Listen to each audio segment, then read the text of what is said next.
Quand on pense à l'observation des oiseaux, on imagine souvent le silence, le calme plat, une ambiance très zen en fait. Ouais, la nature paisible, l'harmonie, tout ça. C'est ça. Sauf que, c'est pas du tout ce qui ressort de notre analyse d'aujourd'hui. On fait une plongée dans des notes de terrain fascinantes du 12 mars 2026. Des notes qui viennent de la région de Wilderness et Sedgefield, sur la route des jardins en Afrique du Sud. Oui, publié sur le site birdwatcher.co.za. Et en lisant ça, je suis vraiment restée bluffée. L'objectif aujourd'hui, c'est de décortiquer ce récit pour voir comment une simple promenade se transforme en une vraie vitrine des stratégies de survie. Parce que la nature, c'est une machine impitoyable, et on le voit dès la première observation. Ah oui, le décor est planté direct. C'est le matin, météo superbe, il y a une cisticole de l'évaillant qui chante sur un roseau, la lumière dorée parfaite, quoi. Le cliché de la carte postale. Exactement. Depuis la cabane d'observation, on voit un martin-pêcheur huppé magnifique qui lisse ses plumes. Et juste après, bim, un martin-pêcheur pie qui débarque avec un gros poisson. Et là, la scène bascule complètement. Fini le calme. Ah il s'acharne dessus, hein. Au lieu de l'avaler, il passe plus d'une minute à le frapper violemment contre son perchoir. En fait, j'ai tout de suite pensé à un chef cuisinier qui fracasse un steak coriace avec un maillet pour l'attendrir. Ouais, c'est une super analogie.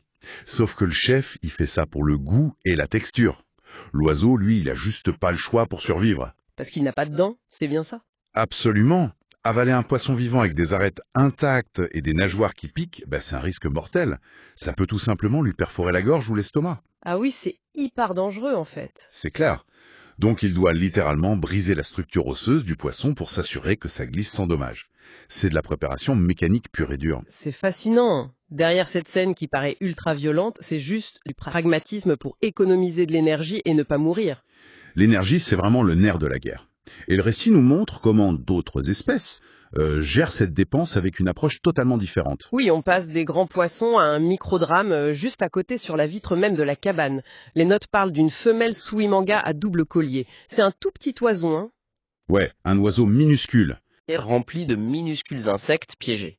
Ah, d'accord. Ouais, parce que le vol stationnaire pour un petit oiseau, ça demande de battre des ailes à une vitesse folle. Ça brûle énormément de calories. C'est sûr que chasser chaque moucheron un par un en plein vol, c'est pas rentable. Le bilan énergétique serait catastrophique. Donc là, l'oiseau fait preuve d'un opportunisme génial. Il laisse un autre prédateur, l'araignée, faire tout le travail fastidieux. C'est du piratage pur et simple, hein. Le fast-food de la nature, en somme. Exactement. Utiliser le piège naturel d'un autre sur un obstacle artificiel, c'est le rendement énergétique optimal. On passe donc de la brutalité du martin-pêcheur à la paresse intelligente du Suimanga. Mais l'expédition ne s'arrête pas là. Ensuite, le groupe quitte les lacs pour la forêt. Les ombres denses, les sous-bois mystérieux, l'ambiance n'a plus rien à voir. C'est clair. Ils cherchent notamment la bouscarle de Knizna. Sauf que les notes précisent qu'on est largement hors de sa saison de reproduction.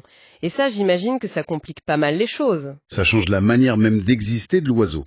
Pendant la saison des amours, la bouscarle a un appel triant très distinctif. C'est sa signature sonore. Et une fois la saison passée ? Chanter devient une dépense d'énergie complètement inutile. Et surtout, ça risque d'attirer les prédateurs. Donc l'oiseau devient totalement silencieux. Ce qui transforme l'observation en mission impossible. C'est comme essayer de trouver quelqu'un dans le noir complet alors que son téléphone n'a plus de batterie. Comment on fait sans l'ouïe ? Le son disparaît, donc la vision périphérique prend le relais. Et c'est là que ça devient un vrai jeu de détective visuel. Ah oui, les notes disent que c'est un client de l'expédition qui a fini par repérer un mouvement, c'est ça ? Tout à fait. On ne cherche plus des couleurs vives ou la forme parfaite d'un oiseau. On scrute l'obscurité pour détecter une anomalie. Un petit frémissement de feuilles qui n'est pas naturel, par exemple ? Voilà. Un mouvement qui ne correspond pas au vent. Ça demande une connaissance pointue de l'habitat et une attention différente. Ce récit montre vraiment la mécanique invisible de l'écosystème. Depuis le poisson qu'on attendrit sur une branche jusqu'au silence des sous-bois. La nature s'adapte en permanence, et souvent de manière très subtile. Ce qui amène une réflexion de fin assez vertigineuse. Si des espèces modifient si radicalement leur comportement, au point de devenir des fantômes silencieux une grande partie de l'année, on rate forcément une grande partie de ce qui se passe. C'est clair. Quelle proportion du véritable langage quotidien d'un écosystème nous échappe totalement ? simplement parce qu'on est programmé pour n'écouter que les chants d'amour d'une nature bruyante. C'est vraiment de quoi le laisser songeur.